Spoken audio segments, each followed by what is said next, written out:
Hey guys, I just wanted to jump on here and give you a really quick description of what you're about to see in this video. This is something I've been wanting to do for a while now. I've been wanting to get stories from guys, whether they're old, young, um, if they're funny stories, interesting stories. I just want to start getting them on video and sharing them with you. James Connell, who you're about to see, had called us to renew his subscription and mentioned he drove for Cliff Whitley and that he lived in Florida. And we were about to go on vacation in Florida, so I jumped on the phone with him and said, "Hey, you mind telling some stories? I know you got to have some good ones." And he had no problem with it. So um, that is what you're about to see, and it's very cool. It's very raw. I didn't go very prepared. In the future, when I do these, I hope to have a bit of a better backdrop and some better lighting and do a little bit better job. But for what it is, I think it's really cool, and I think you're really going to enjoy it. So leave comments down below on what you think of this, and if you like it, hit that thumbs up and share it and subscribe to the channel. Thank you. Enjoy. I started out with a Manola right out of high school, and an SRT 101, and I went to a Pentax, Olympus, and I used Cliff's daddy's Canon AE1 in 1981 or 2 when it came out, and Yeah, those are nice cameras. in 83, I think it was, or 82, the FM2 Nikon just came out, and it had a 1/4 of a thousandth, 1/4 thousandths of a second shutter speed. That was the fastest camera in the world at the time, and supposed to photograph a .357 bullet leaving the barrel of a pistol, and it was bad. I mean, it was all mechanical, no automatic, nothing, and that's what I carried for years on the truck and took tons of pictures with it, but I had a 72-10 zoom and a 28mm wide angle, and that pretty much covered anything I wanted to shoot, like trucking, truck pictures and stuff to wide angle. I was going to go with like a 24 or 20, and I thought, well, no, that's going to give me that, you start to get to that fisheye effect. The fisheye look, yeah. And I always use Coke and filters. The little, they were like, you screwed it on the end of your lens, and you just changed had little, little Cokin, Cokin, I think it was. Yeah. But they had a variety from anything from a sepia filter to, star filters.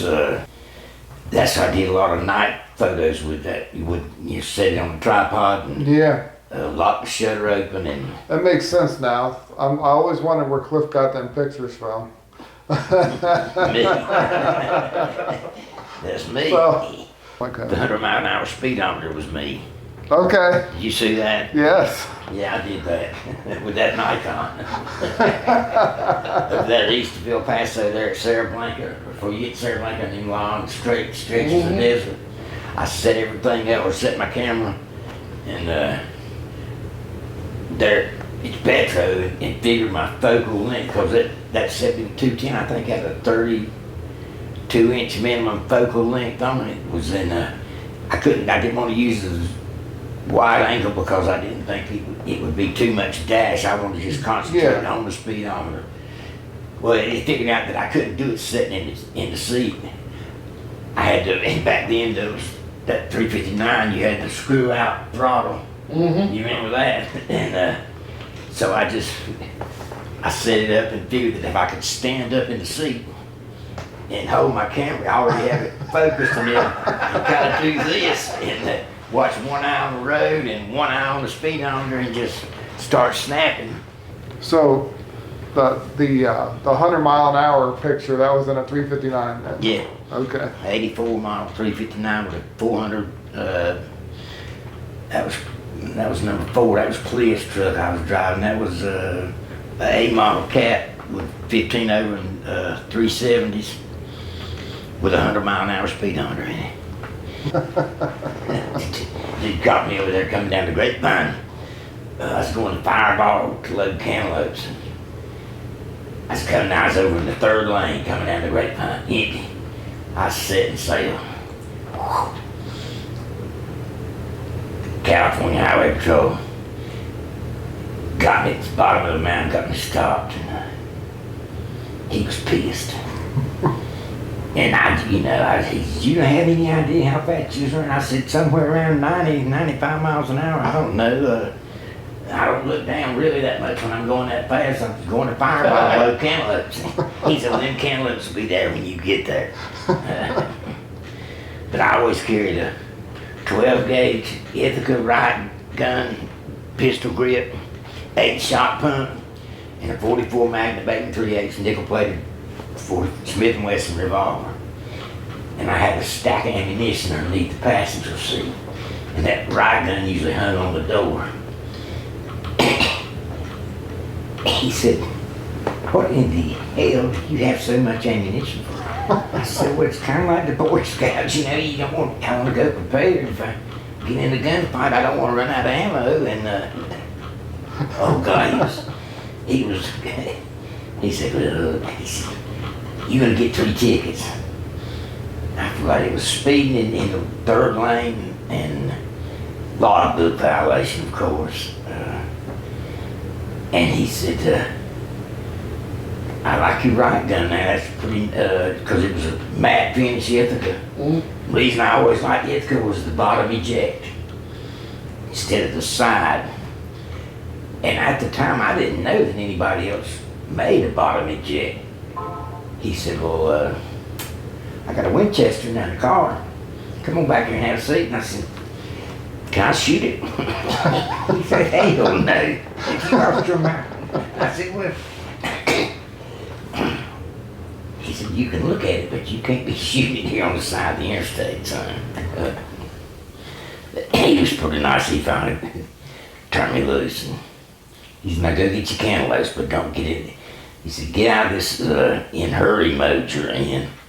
I never used to carry, but when we started having the riots and stuff happen, so I started carrying in the truck. Like I packed my bag, ready to go out, and it was always the last thing to go in the bag, I set my pistol on top of it. I always left with it, and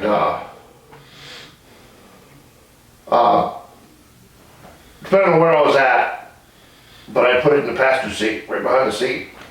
That's where that little pocket there, you know. And I had a little beer on. I was in Philly, and when I come into town, the way the GPS brought me in, it put me on the wrong side of the road, and you can only park on the other side. So I was got the dome light on. I got my phone, I Google Earth, and to see where I can go get down, get turned around, and get parked on the right side of the road until this distributor opens up.